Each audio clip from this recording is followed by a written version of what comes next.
صحابی کی اصطلاحی معنی کیا ہے کہ شریعت کی اصطلاح میں صحابی کس کو کہا جاتا ہے، تو اس لیے میں آپ کے سامنے چند علماء کے حوالے پیش کروں گا کہ علماء کرام نے صحابی کی اصطلاحی معنی کیا بیان فرمائی ہے۔ سب سے پہلے علامہ ابن حجر رحمہ اللہ کی کتاب الصحابہ جلد اول صفحہ نمبر 8، وہ صحابی کی تعریف کرتے ہوئے کہتے ہیں کہ من لقی النبی صلی اللہ علیہ وسلم فی حیاتہ مسلما ومات علی اسلامہ، کہ صحابی اس کو کہتے ہیں جس نے مسلمان اور اسلام کی حالت میں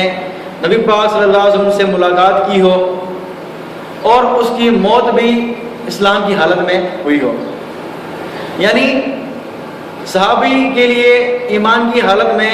نبی سے ملاقات شرط ہے اور اس کی وفات بھی اسلام کی حالت میں ہونا ضروری ہے۔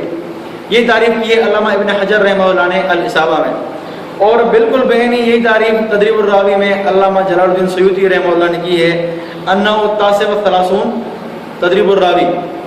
علامہ سیوطی نے بھی یہی تعریف کی ہے، اور یہی تعریف آپ کو فتح الباری میں، عمدۃ القاری علامہ عینی کی، اس میں آپ کو مل جائے گی۔ تو یہ تعریف اہل سنت کی نظر میں صحابی کی، کہ صحابی کسے کہتے ہیں